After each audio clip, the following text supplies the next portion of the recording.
Bonjour à tous, aujourd'hui on va parler de Vivre vite de Brigitte Giraud.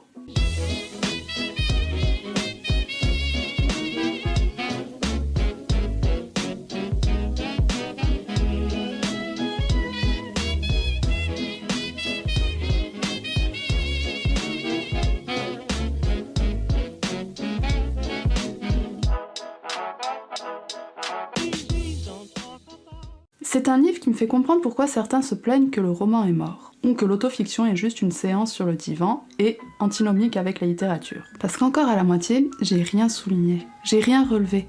C'est encore ce style constatatif qui ne prend le temps de rien, juste de brosser une tranche de vie, de revenir vaguement sur son passé pour tenter de comprendre un drame personnel. Et c'est pas un mauvais projet, je vais encore revenir sur Knausgaard. Quand il veut comprendre ou peut-être s'éloigner de son propre drame personnel, il prend le temps de le faire en 6 tomes, et de peindre surtout, lui et ses proches, comme des personnages. Il y a donc un plaisir pour le lecteur, qu'ici je ne retrouve pas, je ne prends aucun plaisir.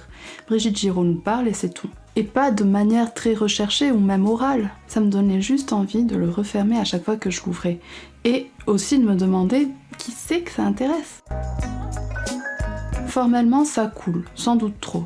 Il n'y a pas de défaut, même une certaine élégance que personnellement je trouve un peu ennuyeuse. Après, la structure du roman peut être intéressante dans son aspect programmatique. En plusieurs parties, elle va essayer de revenir sur tout ce qui aurait pu conduire à la mort de son mari. Et c'est comme suivre la culpabilité et les ruminations d'une femme endeuillée, ce qui n'est pas inintéressant en soi. Mais c'est trop a posteriori, sans trop d'affect, ce qui fait que j'avais l'impression que c'était une sorte de dernière étape avant la guérison ou avant la résilience ou que sais-je, et que c'est donc pas vraiment engageant. Si ça avait été juste après l'accident, le matériau aurait été plus vif, la glaise qui brûle les doigts et les yeux. Mais je crois qu'elle a déjà écrit un roman après l'accident.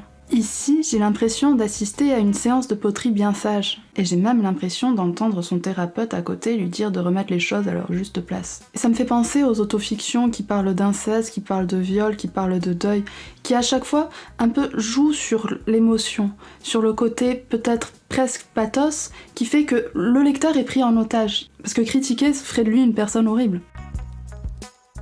Après, je trouve qu'à partir de la moitié du livre, cela devient un peu plus intéressant. On sait que l'humain a toujours essayé, ou essaie toujours, de trouver du sens, d'essayer d'expliquer l'inexplicable.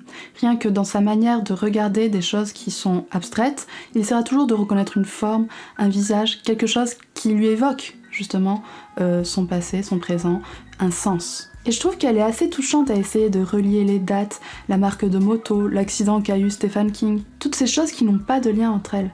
Comme si la mort de Claude trouverait un sens, un but plus grand que l'absurde de la vie. La description qu'elle fait de lui est tendre sans tomber non plus dans la mièvrerie.